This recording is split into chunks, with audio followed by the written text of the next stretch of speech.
and welcome back. And today I'm going to use a random generator to draw some random drawings. Let's get started on the first drawing.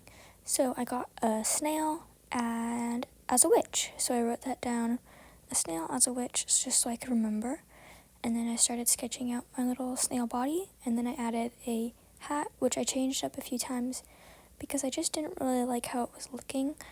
And then I think that this was the best one, so I left it here, but then I'll end up changing it later, drawing on just the other part of the shell, and then making the cauldron because I thought it would be cute with like a little cauldron too.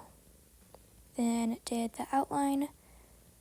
This was really easy, but then I ended up going back through and changing a lot of things because I wanted them to look a little bit different. Doing the cauldron, trying to get that shape right, and then I turned off the outline, and then I just didn't like how the head looked, so I just changed it up a little bit and was just playing around with it, seeing how I liked it. Still didn't really like how it looked, so I just kept on playing with it. Thought that's how I liked it. Started coloring,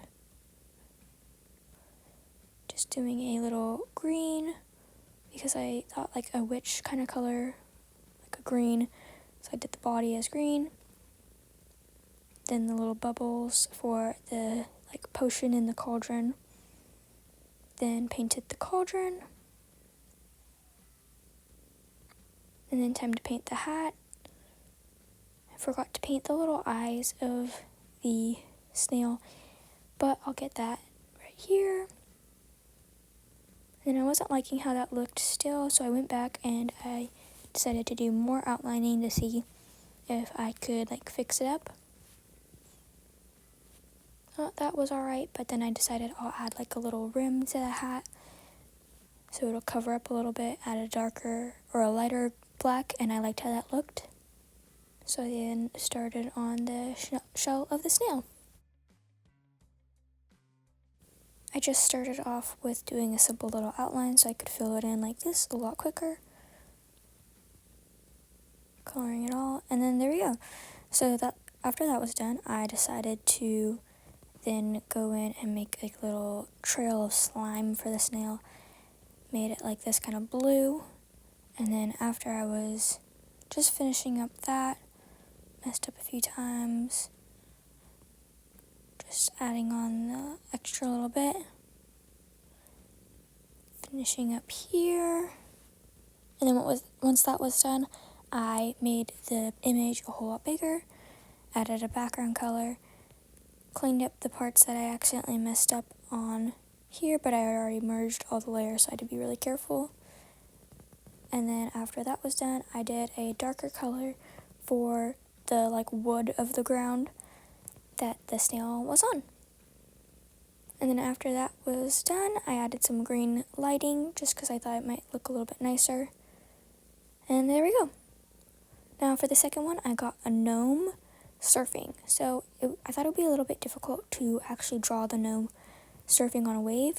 So I just drew a regular little gnome like this. Made his beard a little bit shorter. Drew on his body, added his feet, and then I just drew him holding a surfboard because I thought that would be a little bit easier for me to do in the end. Just fixing up how this looks. And then adding in his hands, I made him like waving kind of. And then I didn't like how the feet were uneven, so I fixed that up too. And then time to actually start inking out the outline. So I just did the hat first, then his little nose, which was a little bit difficult. Drew on his beard, his first hand, his little body, and then his feet. Second hand, and the surfboard. And then after that was done, I got rid of the outlines and then started with his surfboard, which I thought would be kind of cute if it was like a orange, so I just made it an orange color. Then continued going all the way around. And then once I got it mostly filled, I was able to go like that and make it look a little bit more messy because I was going to fill it back in later. Finding like a skin tone for the little gnome. Didn't have any shoes on him because he's at the beach, so he didn't really need any. Doing his hands. And then doing on his beard. And I just did a gray kind of color because I thought that'd be better than just a plain white. Had to be really careful going around this part and then just coloring it all in. Doing his other hand.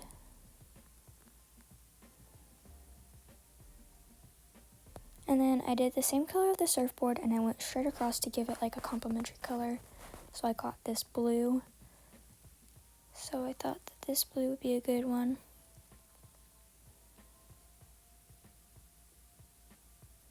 Just going through. Trying to make sure I don't mess up anywhere.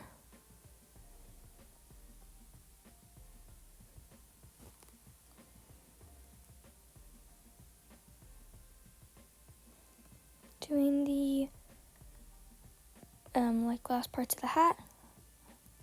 And then after I did that, then to do his stomach, and I thought I'll do just like a red in the same spot as the blue and the surfboard because I thought that would be nice to have them all be kind of like in the same spot so that they'll be more complementary. Going around the beard and around the feet, trying not to mess up.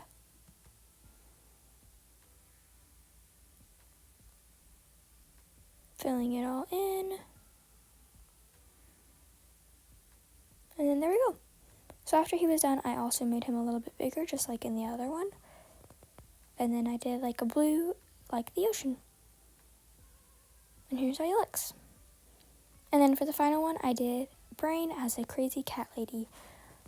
So I thought that this one might be kind of nice because I thought I'd do like the Brain sitting on a chair and then have him have like some cats all the way around.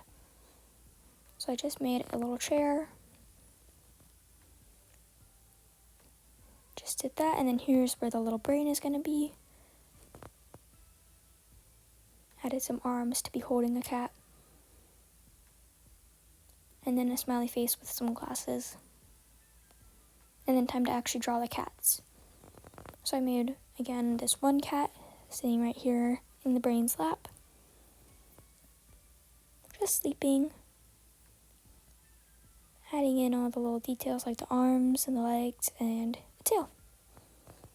And then for the cat here, just added one sitting, this one with its eyes open. Adding a little rip in the chair, some more details to the chair, and then a final cat just laying down, just like the one in the Brain's arm. Adding in whiskers to all the cats, and then inking it on. So this part was a little bit difficult because I had parts that were overlining each other, so I had to go over them and then go back after I took off the symmetry tool to erase them, like this. Doing this cat first, then this little sleepy cat, and I decided to make fur in the ears, and then this cat was probably the most difficult because of how it was sitting. And I just didn't know how to put its legs because I was trying not to look at any like reference photos for this. So I ended up changing it up and doing it like this, and I think that looked a lot nicer. Forgot to draw on the body for this cat. So doing that, and then the rips and redrawing how that leg looks, and then time to color. So I just did like a dark red for the chair, and then just drew all that on, and then as I was doing it, I wanted to do a different color, so I added on the symmetry tool so I didn't have to do it again, and added a darker red for right here, and then continue with this red. This part was a little bit difficult. Drawing that all on. and then doing the actual color of the brain. And I just did like a bubblegum kind of pink for it. Coloring the eyes, again, like a dark gray. And this cat, I wanted it to be a dark gray cat, a little bit darker than the eye color so that it would not blend in. Then this one, a black cat, but not fully black so that you could actually still see the outlines. And then this one I decided to change up the color and do like an orange cat. So coloring all that in. Then the ribs, and then the eyes of this cat. Making that a little bit bigger, and then adding in like a wall kind of color, and then a floor color. And there we go. Anyways, I hope you enjoyed this video, and I'll see you next week. Bye!